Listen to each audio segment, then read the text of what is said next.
Hey ladies, welcome. My name is Coach Jen and welcome to Emotional Life of the Female Brain, Session 1. Today we're going to talk about the biology and the neurology of emotion. I actually think this is one of the best things that we can talk about because I think as women, often we feel like we're just emotional women. Like there's no rhyme or reason to why we feel the way we do or why we react. And that's why I'm really glad that you're joining us. So let's actually dive right in and talk about the biology of emotion. So, what is an emotion? We kind of have all these feelings, and sometimes we know what we feel, and sometimes we don't. But what actually is an emotion? So, human emotions are biological in nature, they are psychological, but interestingly enough, they're sociological too. There is a socialization piece to all emotion. So, you're not just an emotional female or an emotional woman, you actually are just a human being, and we actually function on emotion. So, I want to do a couple of things here. First, we're going to look at the brain pieces. Yes, that 3.5 pounds in your head that runs everything and actually controls all of our emotions. There is actually a lot that we do know in regards to emotion and how it works inside of our brain. So, I'm going to give you a couple of the different pieces that you need to know. So, one of the big pieces is the cerebral cortex, and that's kind of this top gray part that you see, and it's got the ridges and the valleys in it. So, the cerebral cortex, the right side of the cerebral cortex is about the context of what's communicated. So, what I mean by that is when we're in communication with somebody, we take into consideration like their facial expressions, the tone they use, the gestures they have. So if somebody's running up to you like, oh my God, oh my God, oh my God, I got to tell you something. The right side actually processes like their pitch and the tone and the way they approach us. And the left side is actually more about what they say to us. So it's actually the communication that comes through. So the right side is about context, the left side is about content. Now, interestingly enough, the right side of our brain actually has more associated sort of light up neurology when it comes with what we call fear-based emotions. And we're going to talk about those. But those are those emotions that we as a society kind of associate with those bad emotions like sadness and fear and irritation. Those are actually have more sort of light up spaces or more activity when we're feeling those. The left side is actually more associated with what we call love-based emotions or those happy emotions. And those are actually on the left side. And so we'll talk about the differences between the two, but kind of wanted to let you know that first piece is the cerebral cortex is the big piece of the brain that is involved in emotion. Now, there's 4 sort of smaller pieces that actually control the way emotion happens.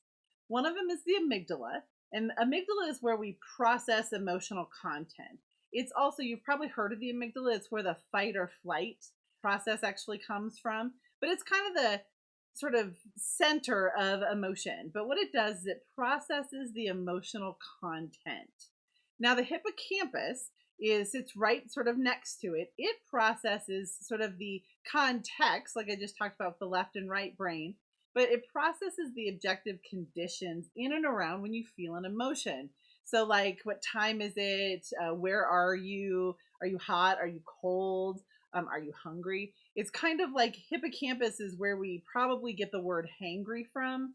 Somebody could do something that's fairly irritating, and if you're like full, maybe you just had lunch and you're kind of, chill and maybe a little tired, that irritation may not get as sort of heightened as it would if it's like 4 o'clock in the afternoon and maybe you've haven't eaten since lunchtime, so now you're tired and probably a little hungry. And so the hippocampus is basically its job is to kind of like figure out what's going on around us and what is the context of the environment that we're in when we're about ready to feel an emotion.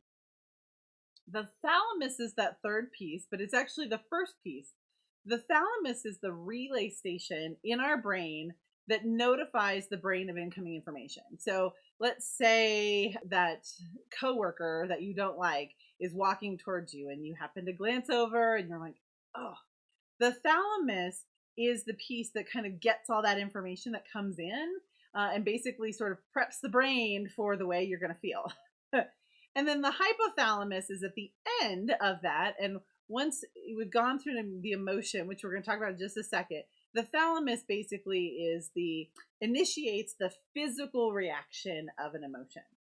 So let me explain how they all come together. So something happens, that pesky coworker, or maybe your boss, pops his or her head outside of the office and is like, hey, can I talk to you? And you have that flood of panic.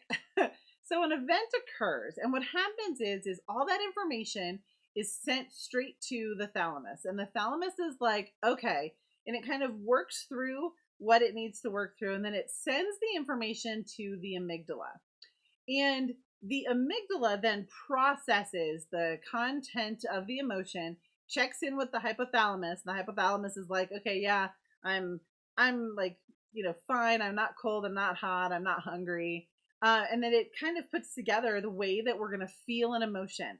The amygdala then signals the hypothalamus, and the hypothalamus basically hits like the button to let all of the emotion pieces flow. So there's neurotransmitters, there's hormones, there's adrenaline, and all of that is actually controlled by the hypothalamus. And so when it hits the button, it's kind of like release. Now, that sounds like a really complicated process, right? What happens in like less than a millisecond? I mean, think about that. Your boss pops his or her head outside of their office, like, hey, I want to talk to you. We go through this like, oh, crap. This is like a moment of like complete freak out. Or maybe your boss pops their head outside their office and they're like, hey, can I talk to you? And you're like, ooh, I wonder what it's about. All of that is actually decided in less than a couple of milliseconds. But the process, that's the biological process, is that information comes in, it's processed, and then we have this like biological reaction to it. So one of the big pieces I think is really important about emotion is to understand it's a biological process. It's not just some sort of psychological crazy woman thing. It is a biology. We feel it because it's neural connections that are happening, and there is so much going on in our brain, but it's a biological process for the most part. So I want to take a couple of minutes and explain the difference, because I think it's really important that we understand the difference between male and female brains, because there is a difference. I promise. We all probably have men in our lives, and you know that they don't think like us, right? Probably goes without saying. All right, so let me talk a little bit about our brains, our female brains. When we are babies, the female brain develops more connections in the communication and emotion centers of the brain. Now, if you've ever hung out with a very small female baby, what you'll notice is they do something called mutual gazing. And what that is they just kind of stare at faces. And in doing that, what they're doing is creating more neural connections in the observation centers of their brain. So we're actually really good at noticing what goes on around us. And it helps process emotion, because young female babies can really tune in to the adults in their lives based on the emotion that they're feeling from the adult that's interacting with them. And it also increases our communication center. So as we get older, our communication and our processing of emotion, the pieces of our brain are actually have more connections, and we're actually better at a lot of these things. At 18 months, babies tend to start to develop something called empathy. And that's really like that, being able to really sit in an emotion with somebody and that walk a mile in their shoes and really understand that emotion. And we can do this because of something in our brain called mirror neurons. Mirror neurons are these neurons in our brains that actually recognize energy from somebody else. And so I can tell you how this happens, or kind of so you kind of understand it. Have you ever met somebody and you're like, oh my gosh, you are totally my people? That is your mirror neuron recognizing the energy from someone else. And it's usually because we can see the little micro expressions in faces of other people. Works the opposite too. If you ever run into somebody and you meet somebody for the first time and you're like, oh my gosh, you're so creepy, I don't want to hang out with you. That again is the mirror neuron understanding that energy does not align with us. So, little babies, what happens to us as women is we really pick up on the emotion and the energy that we are surrounded with from basically conception until we're about 2 years old. And this is a very new field of study. It's called epigenetics. It happens to be one of my favorites. So if we're ever on the phone or something, ask me a couple of things. I love to talk about epigenetics. I kind of geek out about it. So the next piece that's really critical, I think, in understanding emotions is the way as women we are socialized. As we grow up, and I'm sure we've all experienced this, is that we have different kinds of socialization that we run into. So a couple of things to really understand is that women, because of our increased connection and our increased neural pieces that go together, we actually have a couple of really cool things that are going on. Our audio cortex. So our audio cortex is actually on either side of our head. It's where everything's basically processed, the talking and the listening pieces of being human. And that's also where our communication cortex is. Our communication and audio cortex is 3 times bigger than men's. You guys are probably like, yeah, that totally explains everything, doesn't it? The other thing that happens is we actually are socialized to connect. That's what women are supposed to do. We spend time together. But it's really interesting. Inside our brain, the more we hang out together, the closer we feel and the happier we feel. Because when women are actually socializing, hanging out, talking to each other, that Starbucks run that we do, we are actually flooded with dopamine, which is a neurotransmitter that makes us happy. It's the happy drug in our brain, and oxytocin. As women, we actually have higher levels of oxytocin, but we have what are called oxytocin floods, which is where we feel super connected to the people in our lives. Oxytocin is the bonding hormone, basically, that happens when we have babies. It basically ensures the survival because we bond with that child. The other thing that's really interesting about the socialization of women, and think back to when you were kindergarten and early elementary school, we are actually taught to build community. Women use a lot of different pieces when we're talking to other women. Hey, let's go do this. Or, hey, do you guys want to go, get ice cream with me? Or do you want to play house? We're actually very socialized to encourage community and encourage inclusion in our social pieces. And so that for women actually really helps us because we're really looking to build a community and actually help each other. The other thing that we are also encouraged to do and socialized to do is to control our aggression. A lot of times maybe you hear or maybe you've said it to a little girl, don't be so bossy. Or if, when young ladies are, younger, we don't want them to hit people. We don't want them to take out their aggression, so we're kind of taught to keep that inside, and it's not socially appropriate to hit people, or it's not socially appropriate to yell and scream. So we are taught actually to really control our aggression. Unfortunately, that teaches us a couple of different pieces. It teaches us that the loss of a relationship is detrimental to us. One of the reasons that women really sort of struggle with relationships is we actually have a huge fear that we're going to lose a relationship. So maybe we don't say something in a forceful voice because we don't want to come off as a bully or being mean because we don't want to lose that relationship. The other thing that actually happens in our body is we have increased levels of cortisol.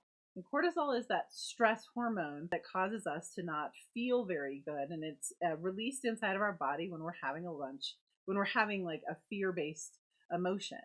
Okay, moving on. So female hormones are the next piece that we want to talk about.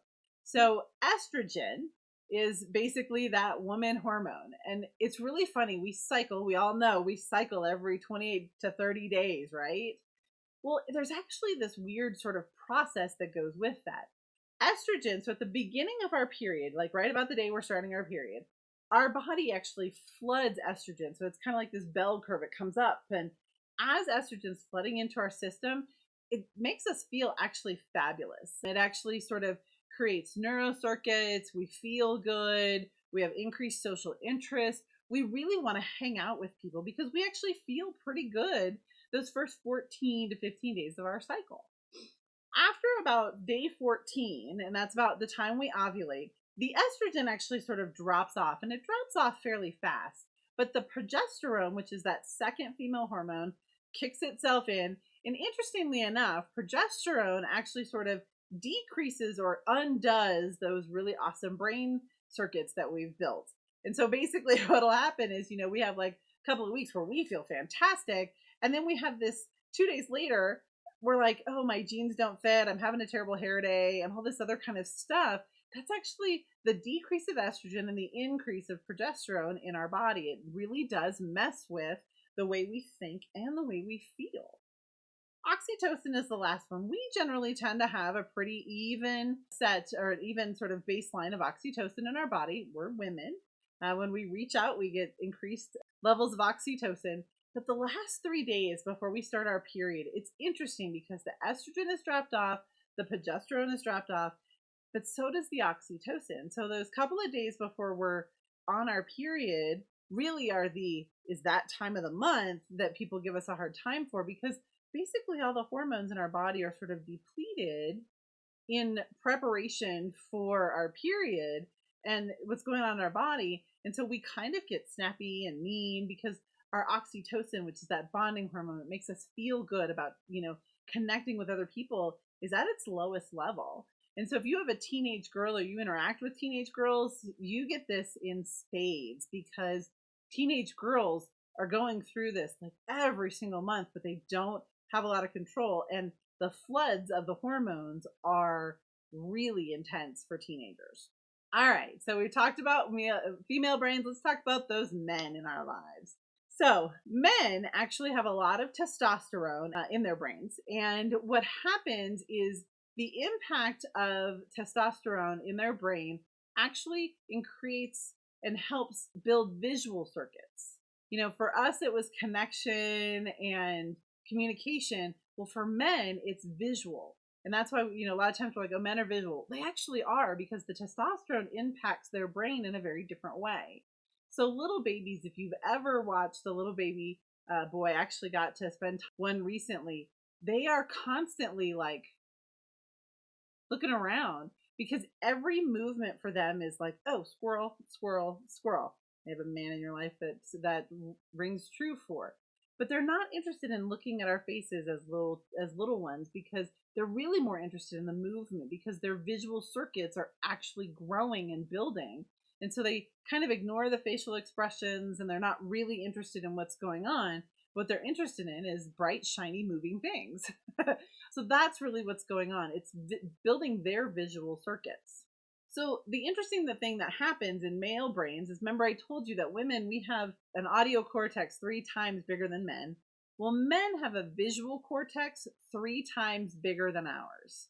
And so what that does is it's got some really interesting things that it does for them. First, it kind of explains why they actually don't listen very well, is because women, our cortexes are so much bigger when it comes to listening and talking. Men, their visual cortex, so they can watch things, they pay attention to things that are going on. They also have this really cool thing, and it's called the visual movement area. So men and their visual cortex, and the visual cortex is back here, it's on both sides of their brain all the time. And women, we actually sort of alternate back and forth in the spatial area. Back there, it's on the left side, and then it's turned on the right side, and it'll turn off on the left side. And the way I can kind of explain the way that this works is, if I were to ask a woman, tell me about a toaster. We visually see a toaster on a counter, and it's like, it's probably just a square, and you put bread in, you push down, you get toast. Men, actually, because of the way that their visual circuits work, they can like pick it up, turn it over inside their brain. They don't actually have to do it with their hands, but they can actually pick it up, look inside, they can take it apart inside their head because of their visual cortex being so much bigger and so much more sort of developed than ours. The other way I love to talk about this is because I work with so many men and women. If I ask a woman, hey, how big is this room? Most of the women I know are like, I don't know. It's, I don't know, like what, 20 feet by 5 feet? We don't know. But if I ask men the same thing, they're like, 20 by 15. I mean, and usually they're pretty good because they know that. And they're usually pretty spot on. That has a lot to do with their visual cortex. The other thing that's very interesting, and they're still doing a lot of studies on this, but I find it fascinating because I've seen it in action, is men actually, as they spend more and more time with a woman in their life, their mom, their spouse, whatever, they start to tune us out. I don't know if you've ever experienced that with maybe your significant other, or maybe you watched your mom and dad go through that. Your mom's standing in the kitchen, honey, honey, and your dad's like sitting on the couch watching TV. And he doesn't hear her because, interestingly enough, the longer a man spends with a female in his life, the more her voice becomes sort of like white noise to his audio cortex. So that probably explains quite a bit about the men in your life that you know, right? All right, let's talk about socialization of men. We talked about how women actually get socialized, so let's talk about how men socialize and how it impacts their emotion. Men are actually taught from a very young age that aggression and competition are part of who they are. If you think about it, they are taught to play games and they're taught to win, and there's all the different sports. And so they actually are really encouraged to develop aggression and competition, and they need to win. And so there's definitely something that goes emotionally with being the winner. It's that aggression piece. They also learn that there is always a pecking order. If you've ever watched a bunch of guys come together, they kind of like size each other up, and they need to kind of figure out where they are inside of that male hierarchy. So like when a team builds, or maybe it's at work and you watch the guys kind of figure out who they can take. They don't do that with women. It's just about the guys doing that, figure out who they got, who they can take, who they can't take, and where they are in that pecking order. The other thing that they're really encouraged to do is take risks. Yeah, young men are really just, like, oh, I'm going to go do this, and nobody really stops them, whereas a women, if I'm like, oh, I'm going to go over to the neighborhood. Well, honey, wait on, I'll walk over with you. Where if it's a lot of times with the young boys, we're like, you're going to go where? Oh yeah, I'd be back in like 2 or 3 hours. We don't spend as much time as a society sort of watching over the young boys. We kind of let them take more risks than young women. And the last thing is really interesting with men, especially teenage boys. They are fabulous at coming up with new ideas. Unfortunately, society, sometimes they get really encouraged, other times not so much. They get shut down pretty fast. But that's kind of the socialization piece of the male brain. Now, we gave the time for the women's hormones. We'll talk about men hormone too, because they have them. They probably tried to deny it. But the male hormones are testosterone and vasopressin, and then of course cortisol. Testosterone is really sort of the male hormone. And what happens is there's 2 times in man's life when it's really important. About 2 months into gestation inside the mother's belly, it really sort of kicks in, and that's what actually sort of gets the baby moving in the male direction. Basically, it helps build all the connections and it helps put together the cells that are going to be male. And then basically that goes till about 2. And then from 2 to 12, they kind of like level off inside as far as their hormones go. And then they hit 12. And literally 12-year-old boys, this is that puberty stage where all of a sudden the hormone testosterone in their body like skyrocket. It basically goes from the equivalent of a cup to a gallon inside their brains. It's why teenage boys smell. So, they start growing hair, their voice changes, they get taller and bigger, and they really smell. I don't know if any of you have teenage boys, but they have an odor to them. And basically then it sort of levels off for the rest of their lives. The other thing it does in the brain is turn on the sex drive. And yes, you may be sort of either grimacing or giggling, but it turns on their sex drive. And I like to call it the 24-hour porn channel. Basically, it's all they think about. And it is true. And what happens is, for especially teenage boys, it's like basically having this like 100-foot TV of sex on in their field of vision all the time. And what happens for them is as they get older, it gets dimmer and a little bit smaller, but it never truly goes away. The other thing that really impacts men is something called vasopressin. And vasopressin is the hormone that basically encourages men to be very territorial. It allows them to be very protective of the things that are theirs, the relationships. But it also makes them very sensitive to criticism. So if you've ever, had interactions with men in your life and they get really sensitive about certain aspects of maybe where you're trying to correct them, that's the vasopressin actually really kicking in, because it impacts men in a very different way and makes them very sensitive to criticism, especially about certain things that impact them in a different way. And it's kind of different for all guys about what actually they're very sensitive about. The other thing that happens, or the other hormone that's really part of this, is cortisol. It is the stress hormone. Men are actually, it's sort of socially acceptable for men to constantly be in that fight or flight or have a lot of stress. It's very socially acceptable. So, how are you today? Oh, I'm really stressed. I have all this stuff going on at work. It's actually encouraged. Well, cortisol, though, in all of our bodies is not good. It is that flight or fight response, and it actually causes the stress of our body, causes stress to our body, and really is not good for us. It was originally designed as a fight or flight response to give us a bunch of energy, but now we actually sort of have this low-key cortisol going on in our bodies all the time. So that's sort of the end of session 1. It's sort of that biology piece and the neurology of the emotional life of women. But I think it's really important to sort of understand that men and women and what we're dealing with as we move forward. So I hope you guys enjoyed that first session, and we'll see you next time.